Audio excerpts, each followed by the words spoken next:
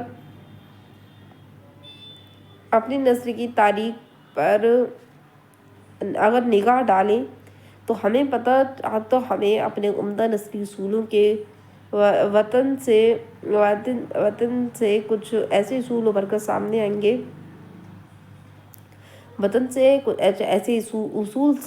اصول ابھر کر سامنے آتے ہیں جنہیں ہم نثری اسلوب کی تشکیل کے لیے ناگزیر عناصر قرار دے سکتے ہیں۔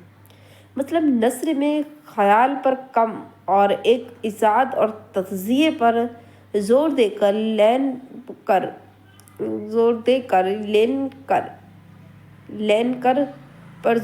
کر جذبے پر کنٹرول کیا جاتا ہے۔ اگر ہم داستانوں کا مطالعہ کریں تو ہم مینٹر فیکسی پر زیادہ زور دیتی ہیں جس کو منطق سے کوئی غرض نہیں ہوتا اور یہاں ایک فرضی دنیا کی تعمیر کی جاتی ہے لیکن اس کے حکم میں گہرے معنی پوشیدہ ہوتے ہیں۔ اچھا نثر نگار الفاظ کا سوچ سمجھ کر استعمال کرتا ہے، موضوع کے اعتبار سے مخصوص آہنگ رکھنے والے الفاظ کا انتخاب کرتا ہے، ضرورت پڑنے پر تجنیس کے سہارے اپنے بیان میں شدت پیدا کرتا ہے، بناوٹی الفاظ سے گریز کرتا ہے۔ البتہ ناول نگار بناوٹی الفاظ پر تصنع الفاظ کے ذریعے کسی ظاہر دار بیگ جیسی شخصیت کی نفسیات کی تصویر کشی کرتا ہے۔ نثری اسلوب کے عناصر تخلیل کا ایک اہم اثر اس کا صفحات کا سوچ سمجھ کر استعمال ہے۔ غیر ضروری صفحات شاعری میں تو جمال آفرینی کا کام کر سکتی ہیں لیکن نثر کو نڈھال اور ٹھنڈا کر دیتی ہیں۔ نثری اسلوب کی تشکیل میں استعاروں سے زیادہ تشبیہ کا اہم کردار نظر آتا ہے۔ اگر نثر میں استعارے آتے بھی ہیں تو وہ زیادہ تر تشریحی نوعیت کے ایلیومینیٹو استعارے ہوتے ہیں۔ ارسطو نے اس جانب اشارہ کیا ہے کیونکہ شعری اسلوب کے لیے استعارہ انتہائی کارآمد صنعت ہے، اور اس نے یہ بھی اشارہ کیا ہے کہ نثر استعارہ سے زیادہ تشبیہ سے وابستہ ہوتی ہے، یعنی نثری اسلوب کی تشکیل میں تشبیہات ایک اہم کردار نظر آتا ہے۔ یہ دیکھا گیا ہے کہ علمی نثر میں زیادہ مقدار میں تشبیہات کا استعمال تو ہوتا ہے لیکن استعاروں کا استعمال بہت کم نظر آتا ہے، لیکن ادبی نثر میں تشبیہ کے ساتھ استعاروں کے استعمال پر بھی قدرے زیادہ توجہ دی جاتی ہے۔ بعض نقادوں نے ادبی نثر میں ضرورت سے زیادہ استعاروں کے استعمال پر اعتراض کیا ہے کیونکہ اس سے نثر کی فطرت مجروح ہوتی ہے۔ نثری اسلوب کی تشکیل کے لیے زیادہ سے زیادہ تو نیکی استعارے کا استعمال کو مستحسن قرار دیا گیا ہے۔ آئیے اب تفصیل سے ان انبار پر غور و فکر کیا جائے۔ شعری مصرعوں پر توجہ دیتی ہے لیکن نثری اسلوب میں جملے اور اس کی اقسام کے فنی استعمال کے ذریعے ہی نثر نگار اپنے اسلوب کو دوسروں سے میچ کرتا ہے۔ جملے اظہار کا ایک پوسٹ ہوتے ہیں۔ اچھا نثر نگار اپنے موضوع کی مناسبت سے جملے سادہ یا پیچیدہ لکھتا ہے یا وہ خیال کی سطح پر سادگی سے پیچیدگی کی طرف مراجعت کرتا ہے۔ سید کو اپنے زمانے میں اپنے معترضین کو پوری طرح معقول کرتا تھا، لہٰذا سر سید نے اپنی نثر میں بڑے جملے زیادہ استعمال کیے ہیں۔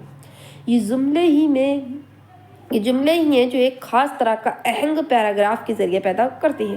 نثری اسلوب کی تشکیل میں پیراگراف کا رول انتہائی اہم ہوتا ہے۔ کسی بھی نثری فن پارے کو دیکھیں تو وہ مختلف فن و اقسام کے حصوں میں منقسم ہوتا ہے اور پورے فن پارے کو ایک نوع کا مکمل اہنگ اور اسلوب خلق کرنے میں اہم رول ادا کرتا ہے۔ واضح ہے کہ ہر صنف نثر کے لیے پیراگراف کی تنظیم الگ الگ ہوتی ہے۔ جیسے ناول میں الگ مضمون میں الگ، افسانے میں الگ نظر آ سکتی ہے۔ یعنی اس کے علاوہ نثری اسلوب کی تشکیل میں کوما، ہیمی کالم، انورٹڈ کوما، بریکٹ اور اس سے قبیل کی دیگر علامات بھی نثری اسلوب کے معنی کو قطعیت یا اس کی وضاحت میں بہت اہم رول ادا کرتی ہیں، جس کی ابتدا سر سید نے اپنے عہد میں کی تھی۔ جہاں کو ما ہوتا ہے وہاں قاری نثر کی قرأت کے دوران وقفہ لیتا ہے۔ جہاں فل اسٹاپ ہوتا ہے وہاں اس کے مقابلے زیادہ رکھتا ہے۔ جملہ معترضہ یا وضاحت سے متعلق جملے بریکٹ کے اندر لکھے جاتے ہیں۔ انورٹڈ کوما کے اندر لکھے جانے والے الفاظ نثر میں پیش کیے گئے کسی موضوع، جگہ یا اصطلاحات کے اہم نقطے پر قاری کی توجہ محصول کراتا ہے اور ان سب کا مقصد وضاحت و صراحت کے ساتھ ساتھ معنی کی قطعیت کی تشکیل ہے۔ نثری اسلوب کی تشکیل کی وضاحت و صراحت پر دھیان دیے بغیر ہو نہیں سکتی۔ نثر کی خالص شکل وہاں نظر آتی ہے جہاں کوئی علمی مسئلہ زیر بحث ہوتا ہے، یعنی جہاں ہم اپنے کسی ذہنی عمل یا موضوع کی ترجمانی یا اپنی فکر کی ترجمانی تخیل کا سہارا لیے بغیر اوزان کو کوڈ سے بے نیاز ہو کر وضاحت، قطعیت، منطقی استدلال کے ساتھ اپنے موضوع یا خیال یا فکر کی ترجمانی کرتے ہیں۔ واضح ہو کہ نثری اسلوب کا ایک اہم عنصر منطقی استدلال ہے۔ اسلوب کے عناصر تشکیلی میں خطابت کا بھی رول اہم نظر آتا ہے، لیکن خطابت ہر جگہ اور بلا ضرورت نثر میں درائے تو یہ بھی نثر کا عیب بن جاتی ہے۔ نثر میں سوالیہ جملوں کی بڑی اہمیت ہوتی ہے کیونکہ ان کے ذریعے نثر نگار زندگی یا زندگی کے کسی بھی مسئلے سے متعلق چند سوالات قائم کر کے اپنی موضوع کی وضاحت کرتا ہے۔ شاعری کے اسلوب کی تشکیل میں جس طرح شدت، احساس، موضوعیت، ماورائیت، کیفیت، لفظی ابہام، رمزیت، پیکر تراشی، نفسی وزن، بحر، قابلہ مبالغہ اہم رول ہوتا ہے، اس طرح نثری اسلوب کی تشکیل میں وضاحت و صراحت، اختصار پسندی، اختصار، مائع اعجاز، قطعیت، منطقی استدلال، مروجیت، تعقل پسندی، تجزیہ اور مثالوں سے بات واضح کرنا سوالیہ جملے کا استعمال ضرورت کے اعتبار سے۔ اس کے علاوہ محاورہ، مثال، نیز اصطلاحات کا استعمال نثر میں اختصار کے حسن کے ساتھ ساتھ بول چال علمی شان والا نثری اسلوب کرتا ہے۔ مختلف النوع ضرورتوں کے اعتبار سے نثری اسلوب کی کئی صورتیں قائم ہو چکی ہیں، لیکن نثری اسالیب کے چاہے جتنے بھی روپ ہو، صفائی اور سادگی نثری اسلوب کا جوہر ہے اور نثر کسی بھی طرح شاعری کے مقابلے کم تو نہیں ہے، کیونکہ جنگل سمندر کے مقابلے بصورت نہیں ہوتا۔ کسی بھی نثری فن پارے کو مختلف حصے میں بالیے اور اس کے بھی مزید ٹکڑے کیجیے تو کوئی بھی نثری فن پارہ لفظ، جملہ جو بڑا بھی ہو سکتا ہے اور چھوٹا بھی، پیراگرافوں اور ذیلی ابواب پر مبنی ہوتا ہے، لیکن افسانہ مضمون کے حصوں اور پیراگراف میں بٹا ہوتا ہے۔ نثر میں بیان یا اسلوب نثر کا انتہائی مقبول اور ناگزیر اسلوب ہے، جس کے ذریعے کی باتیں یا کہاوتیں بیان کی جاتی ہیں۔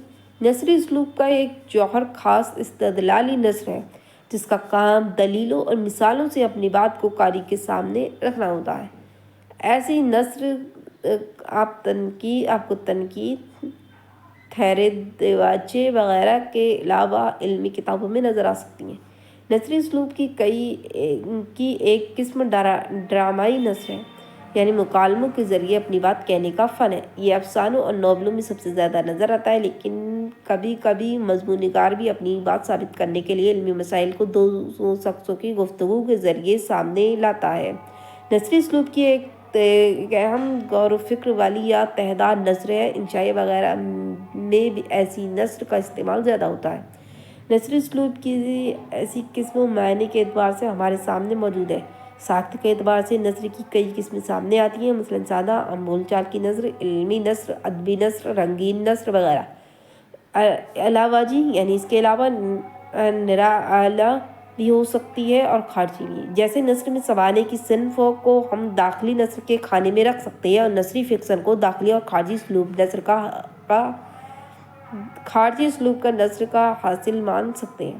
نثر معروضی بھی ہو سکتے ہیں اور موضوعی بھی، لیکن نثری اسلوب کی ایک اہم خوبی یہ ہے کہ یہاں خیال ہی زیادہ تر اہمیت کا حامل ہوتا ہے۔